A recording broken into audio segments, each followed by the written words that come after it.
Hello friends, आज हम करेंगे डिटर्मिनेंट का पार्ट 4। इसमें हम लोग जो है ना एडजॉइंट लगाना सीखेंगे, किस तरीके से एडजॉइंट निकाला जाता है। एंड देन एडजॉइंट निकालने के बाद हम लोग इनवर्स निकालना सीखेंगे, जैसा कि हमने क्या कहते हैं मैट्रिक्स के अंदर सीखा था। और इनवर्स निकालना हम सीखेंगे यहाँ पर एडजॉइंट की मदद से। तो फिलहाल पहले हम लोग एडजॉइंट निकालना सीख लेते हैं, कैसे निकालते हैं। ठीक है, एडजॉइंट निकालने से पहले आपको माइनर और कोफैक्टर निकालने आने चाहिए कि किस तरीके से माइनर और कोफैक्टर निकाले जाते हैं। तो वही है हम लोग करेंगे यहाँ पर। तो सबसे पहले देखिए, ये जो मैट्रिक्स है, इस मैट्रिक्स के मैं क्या निकालूंगा, माइनर निकालूंगा। और माइनर निकालने के लिए आपको पता है, इस टेबल को मैं क्या करता हूँ, इस तरीके से लिख लेता हूँ A11 A12 A21 A22। ठीक है, तो आप देखिए पहले मैं माइनर निकालता हूं M11 को माइनर कैसे निकलेगा। देन ये वाली वैल्यू को आप छुपा के रखते हैं। देन क्या बचा आपके पास, ठीक है, ये वाली रो और ये वाली रो, केवल आया 4। क्लियर।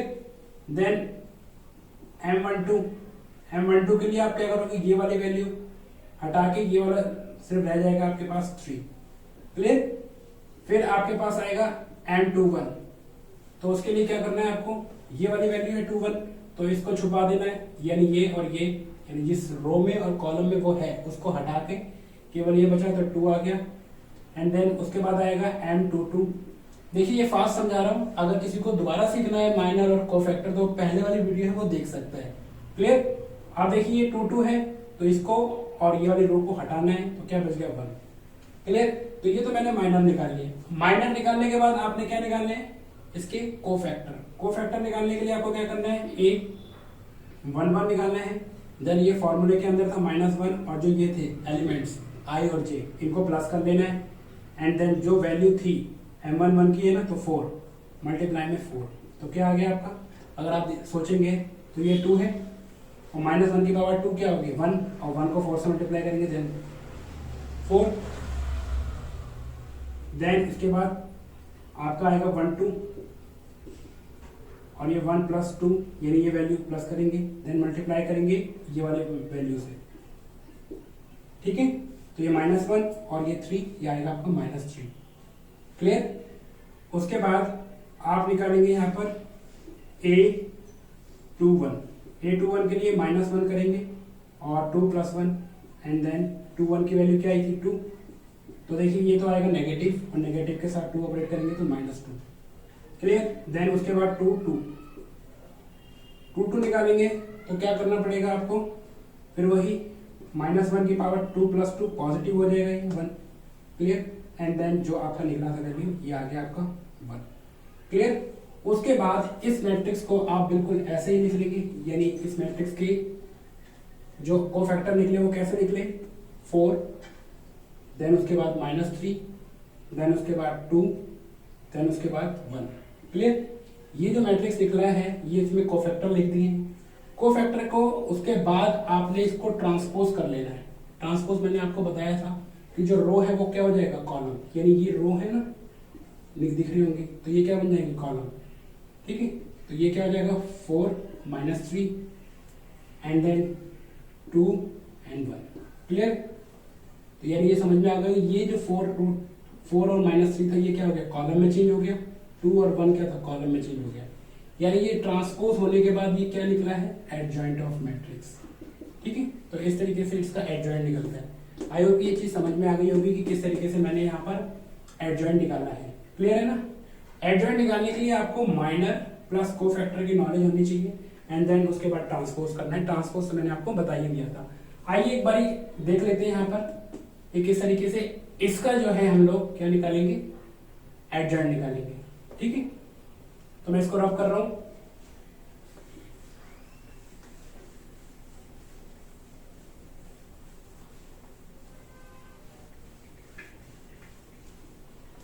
तो इस वैल्यू के लिए मैं क्या करना है, यहां पर मैं वैल्यू लिख देता हूं A11 A12 A13 A21 A22 A23 A31 A32 A33। ठीक है, ये 3 है। अब मैं क्या करता हूं, सबसे पहले मैं इसके क्या निकालूंगा, इस 3/3 की मैट्रिक्स की माइनर। तो माइनर निकालने के लिए मैं क्या करूंगा, M11।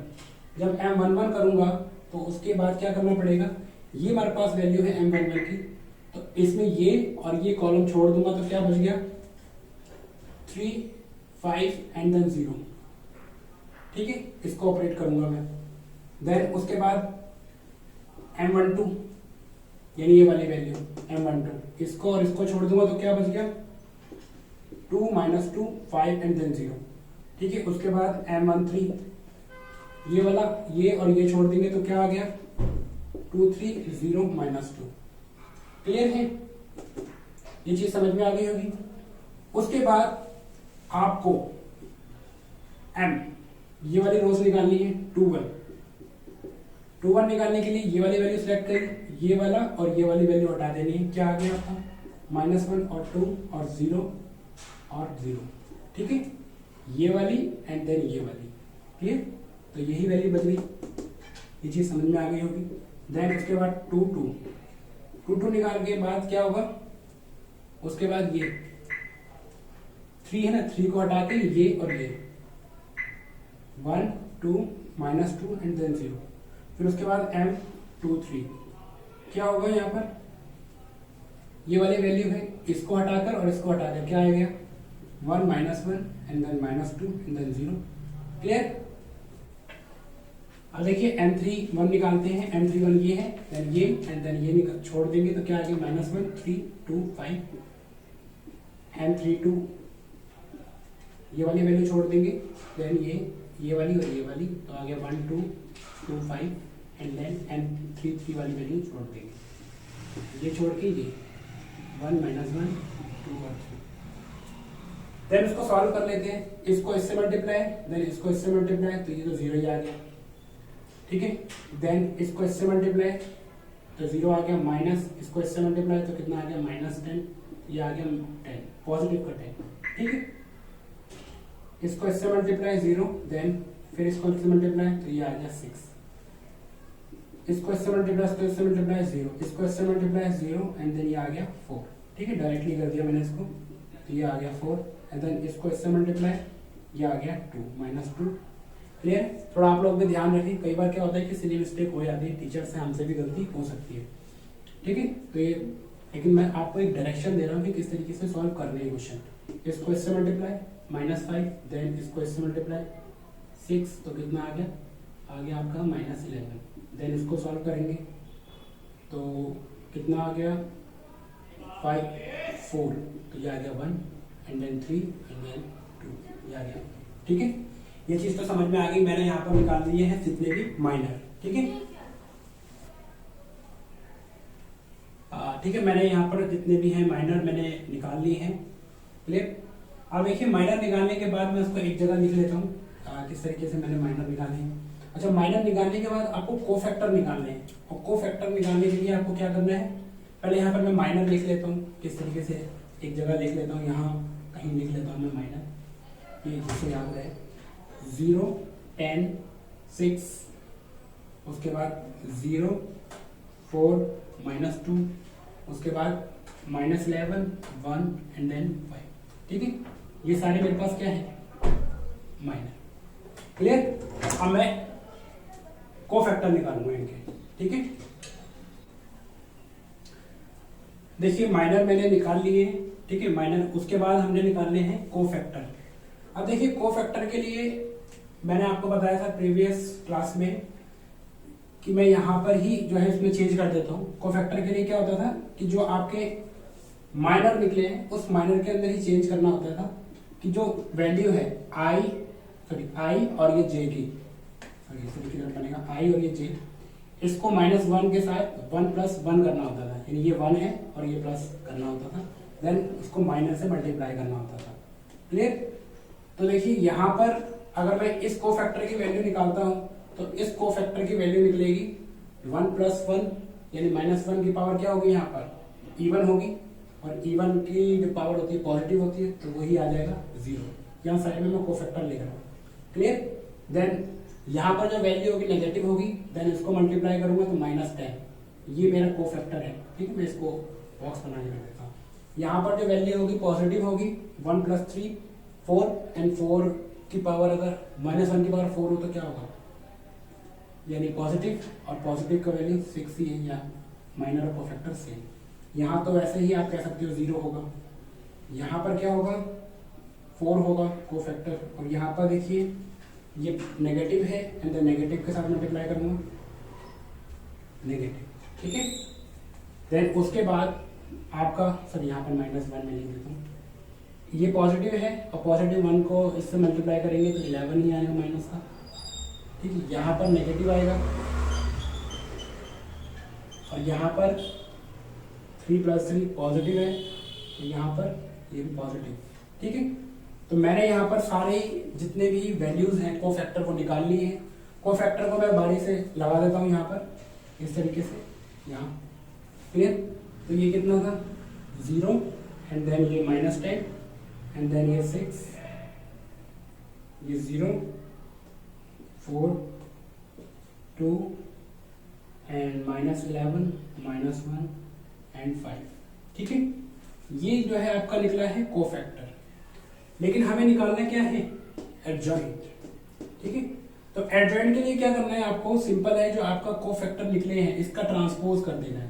ट्रांसपोज का मतलब है यहाँ पर आपको रिवर्स कर देना है, यानी जितनी भी रोज है वो कॉलम बन जाएगी। तो रो कॉलम है, सॉरी रोज है, ये कॉलम बन जाएगी 0 -10 और ये 6 और ये 0 4 2 और ये 11 -1 और ये 5, ठीक है। This one is a adjoint. I hope ये चीज समझ में आ गई होगी कि एडजॉइंट कैसे निकाला है मैंने, क्लियर है। अब यहीं पर जो है ना क्वेश्चन ले लेता है, वो क्वेश्चन क्या है वो कैसे निकालते हैं उसको भी समझ लेते हैं। यहाँ पर मैं इसको रब कर रहा हूँ क्योंकि मैं यहाँ तक ही आपको मैं बताऊंगा, ठीक है। ये याद रखिए माइनर निकला है, ये आपका कोफैक्टर निकला था, उसको ट्रांसपोज किया तो ये दिस एडजॉइंट निकला, क्लियर। अब देखिए अगर इसी क्वेश्चन के अंदर बोल देता फाइंड करिए, इसी में बोल देता फाइंड, और इस मैट्रिक्स को मान लेता है ए, ठीक है, और बोलता फाइंड ए इनवर्स, यानी इस मैट्रिक्स को मैं क्या बोल देता हूं ए है, और बोल देता फाइंड ए इनवर्स। तो देखिए यहां पर इनवर्स निकालने का एक तरीका है, वो तरीका क्या है, ए इनवर्स का फॉर्मूला है 1/a det, यानी जिसको ए डिटरमिनेंट बोलते हैं, एंड एडजॉइंट, क्लियर। तो देखिए एडजॉइंट तो हमने निकाल लिया है बिल्कुल सेम इसी तरीके से, और यहाँ पर हमें ए डेट निकालना है। तो ए डेट मैंने आपको बताया भी था किस तरीके से निकलेगा, तो मैं यहाँ पर ए डेट निकाल देता हूँ किस तरीके से। 1 रखा, रो 1 को एक्सपेंड कर रहा हूँ, देन इस रो को और इस रो को छोड़ के क्या आएगा 3 5 0 0 माइनस, फिर ये -1 लेंगे, उसके बाद ये वाला और ये वाला वैल्यू छोड़ना है तो क्या आ गया 2 -2 5 एंड देन 0, फिर उसके बाद +2, फिर उसके बाद ये और ये छोड़ना है, यानी जिस रो में वो आ रहा है ना उसका रो और कॉलम दोनों छोड़ देना है, 2 और 3 -2 और 0। देन इसको सॉल्व कर लेंगे, ये तो देखिए 0 ही आएगा, इसको करेंगे तो +1, और इसको देखिए इसको इससे करा तो कितना आ गया 0 माइनस ये कितना आ गया 10, इसको कर्ली ब्रैकेट से कर देते हैं, और फिर 2 इसको करा 0 और देन इसको करा 6, ठीक है, क्लियर है। यहाँ पे कॉलम में ब्रैकेट में लगा देता हूँ ताकि क्लियर। ये कितना होगा 10 होगा, 1 को इससे मल्टीप्लाई करेंगे तो सेम ही रहेगा, देखिए ये 10 में 0 10 ही रहेगा, 1 को मल्टीप्लाई करेंगे तो 10 ही आ गया। देन ये वाला माइनस बाहर निकलेगा 6, देन 2 से मल्टीप्लाई होगा 12, तो ये आ गया 12, ठीक है। ये चीज तो समझ में आ गई। अच्छा अगर ये वाला जो टर्म है ए डेट अगर 0 हो जाता है, मान लीजिए 0 आ गया, तो वहां पर उस केस के अंदर ए इनवर्स नहीं निकलता है। ये चीज समझ में आई। यानी सबसे पहले मैंने क्या करना है, इस मैट्रिक्स के अंदर अगर इस मैट्रिक्स का मुझे ए इनवर्स निकालना है तो उसके लिए मेरे पास ये फॉर्मूला पता होना चाहिए, क्लियर। क्योंकि पिछले वाले में हमने देखा था कि हमने रॉस को एलिमिनेट करके हमने क्या किया था, ए इनवर्स निकाला था। इस बार हम क्या है एडजॉइंट की हेल्प से क्या कर रहे हैं, ए इनवर्स निकालने। पर उसके लिए ये याद रखना कि ए जो डेट निकला है या ए डिटरमिनेंट निकला है वो 0 ना हो, तो ये 0 नहीं है, आपका 12 है, ठीक है। एंड देन मैं इसको यहां ये चीज रब कर रहा हूं,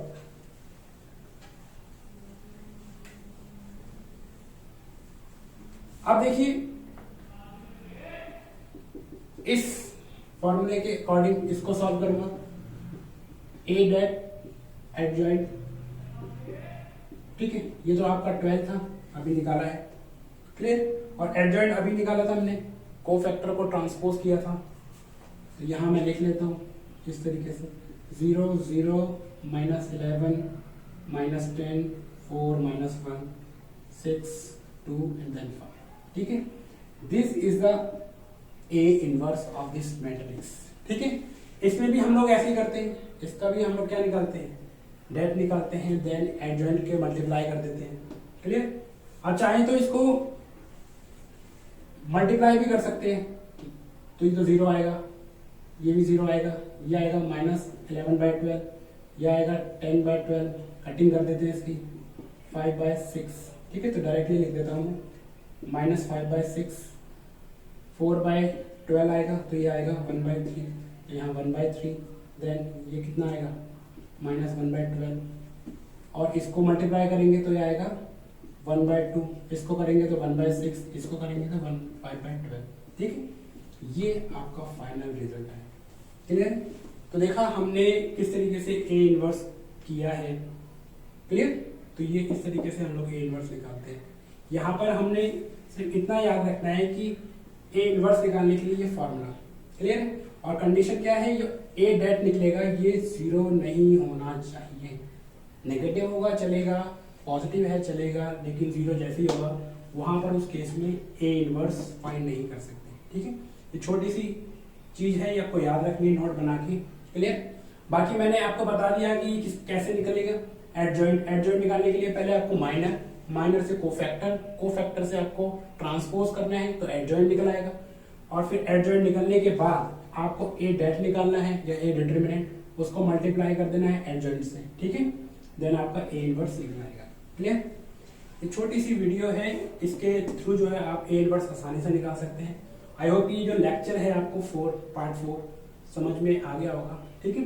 ये वीडियो थोड़ी लेट हो गई, कई बार जो है नॉइस वगैरह का इशू रहता है, तो इस वजह से वीडियो लेट हो जाती है, ठीक है। इस लेक्चर को मैं कंप्लीट करता हूँ, जल्द मिलते हैं नेक्स्ट लेक्चर में। Thank you.